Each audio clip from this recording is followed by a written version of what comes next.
The over-under for the Jets' total wins this year after last night's loss. Todd, I'm going to start with you.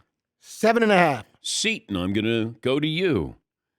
8.5. 8.5 is the correct answer there. Yep. But the Jets do have better odds to make the playoffs than the following teams: Bears, Dolphins, Cowboys. Just some of the teams that they have better odds. They don't have better odds than the Bengals, though, or the Commanders. They should have won the game. Plain and simple. Should have won the game. And, you can come up with different explanations. You can talk about the penalties, a couple of missed kicks. Buffalo also had a couple of missed kicks. You had a Hail Mary that you connected on. You just didn't perform in the red zone.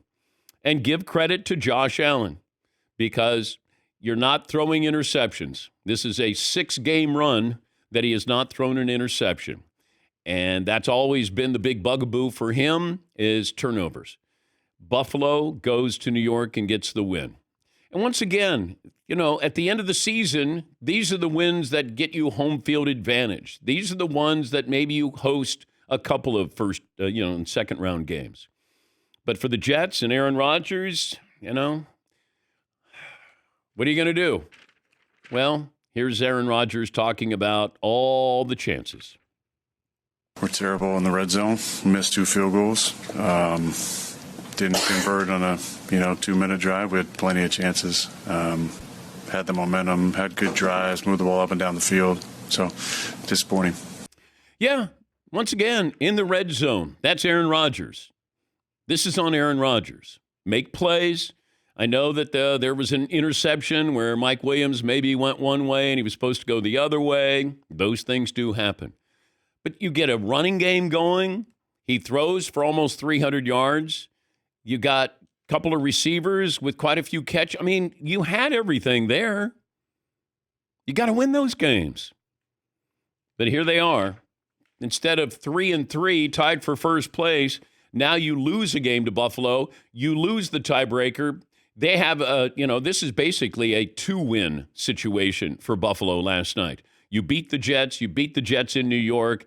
And now you've got to win in the division as well. You can't be losing divisional games. And that's not a good division. And Buffalo is not a great team, but they've been pretty resilient. And after the firing, I thought, okay, now you're going to see the Jets. They're going to put up 34 points, and probably should have.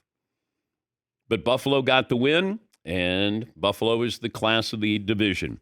So Jets are now 2-4. They got Pittsburgh on Sunday night coming up next week. Baseball, the Mets beat the Dodgers 7-3, tied at a game apiece. The Yankees over the Guardians 5-2 as they take game 1. What's poll question today, Seton? I think we're going to start with the Jets panic meter. Okay. Their panic meter right now is at full-blown chaos. Oh, crap. Could be worse, or nah, we're good. Okay. If you're the Jets right now, how much are you panicking about this season? Let me have the options again.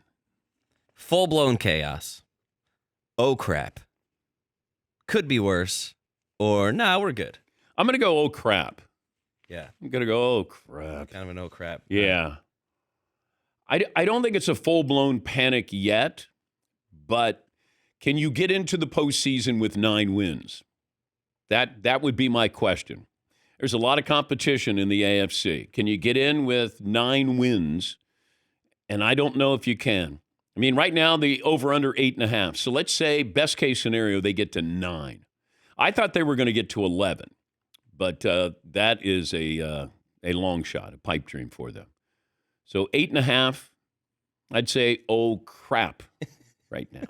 Oh, crap. Which is pretty bad. Oh, crap is pretty bad. It is. Yeah. It's not crap. It's oh, crap. Oh, crap. Oh, crap. Yeah.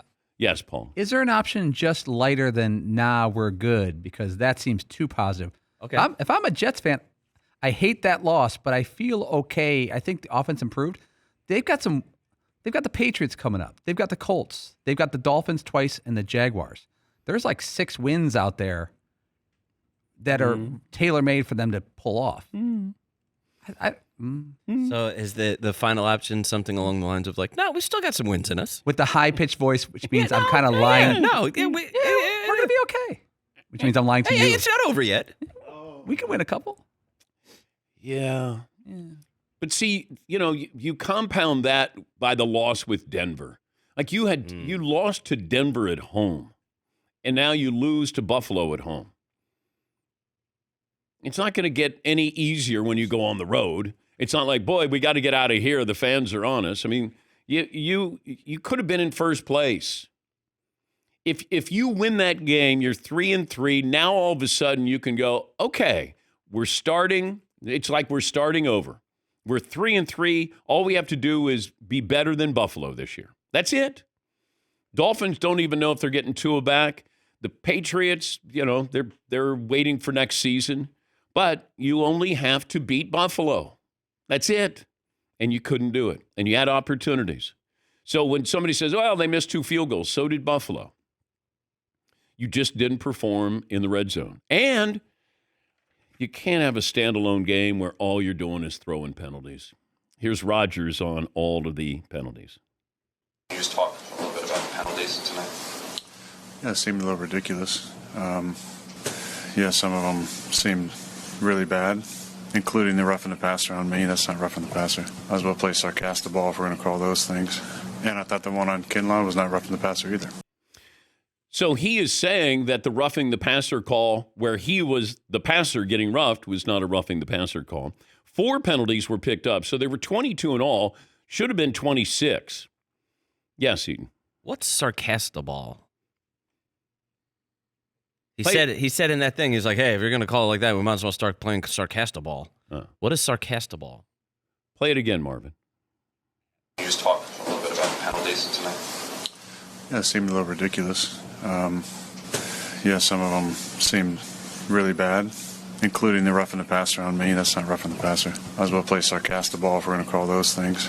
And I thought the one on Kinlaw was not roughing the passer either. Do you have the definition of sarcastaball? Yeah, I just found it. It's from South Park. There was an episode in season 8 of South Park where they play a game called sarcastaball.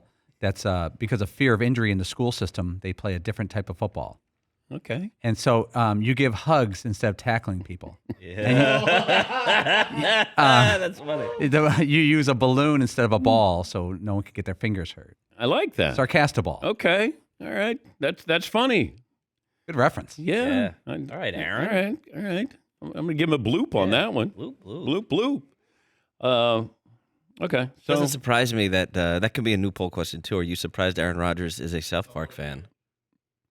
Not at all for me. Yeah, I'm not surprised by that one bit. No. But that was an interesting reference there. But I'm watching once again. I'm waiting. They're running the football. They got opportunities, and then it just never happened. They stall out in the red zone. So I don't know why I'm surprised. I guess because Aaron Rodgers was supposed to be the difference. When you have that quarterback, you win these games. When you don't score a touchdown at home against Denver, I put that on the quarterback. Not play calling, on the quarterback. And then this game, you're at home, and you have to win those games because you're one of the great quarterbacks of all time. You have to win these games. That's what you were brought in for. Okay, we got some skilled position guys. We bolstered the offensive line, got a couple of running backs. Maybe you could use another wide receiver, but your defense is good. You're in a bad division. Let's go. Let's go out there and win 11 games. But it's the Jets. Somehow, some way, it doesn't matter. Interchangeable parts. It's just, well, maybe it's the owner, Woody Johnson. I like that Bill Belichick took a shot at Woody Johnson on the Manning cast last night. That's kind of what it's been there at the Jets. They've barely won over 30% in the last 10 years. So, the owner being the owner, just ready, fire, aim. Damn. Whoa. I'm going to read between the lines. I don't think Bill Belichick's going to coach the Jets anytime soon. Ready, fire, aim. That's all he needed. That's it. Just one line, 9 seconds. That's it. He's pretty much said, not coaching the Jets. Wow. And we did have some people who have come on to say there is no way he'll coach the Jets. And it's because of that owner. Well, there's a couple of things. I would not coach the Jets if I'm Belichick or Mike Vrabel because of Aaron Rodgers' situation. If he was playing at a high level, maybe didn't have the injury, maybe wanted to play another year, you don't want to take over that team and be held hostage by Aaron Rodgers and his situation. And so I would say I'll pass if I'm one of those marquee coaches with the Jets. I mean, the Jets are going to have to really entertain somebody and probably overpay for like Ben Johnson, the offensive coordinator with the Lions, who's never been a head coach. But I can't imagine Mike Vrabel or certainly Bill Belichick would walk into that situation. What if we said to the referees, you only get X number of penalties to throw? You only, like, let's say you had like bullets, in your holster. So let's say I'm going to give the officials 16 penalties that they can call through the course of a game. Now, I'm kind of being facetious here, but it just felt like there were, and Troy Aikman was great, and he was very honest with saying, nah, it's not a penalty. Like, there are just moments, and I think because of gambling, the officials are on high alert that just throw a flag. Like, you just don't want to miss something and then somebody say the game was decided because you didn't throw a flag. Meanwhile, the Hail Mary, you could have thrown a flag, on a couple of people there. When's the last time you remember pass interference on a Hail Mary? It feels like, hey, everybody's in for the jump ball. Whatever happens, happens. And then, Rodgers is able to connect. And that, to me, so much momentum. You go into halftime, and then you don't bring momentum out. But what if we just said, hey, guys, make sure Brad doesn't throw too many penalty flags here today. You only got 16 of them. Because it feels like there are moments where you go, really? Like there's a holding away from the touchdown and you're going to call the hold away and then you don't need to do it. It didn't affect the play. And the flow is terrible. Every time there's a long run or there's a long pass, I always go, flag? Like automatically. I just think that there's going to be a flag on any type of long touchdown. Flag? Oh, no. Wow, that's a surprise.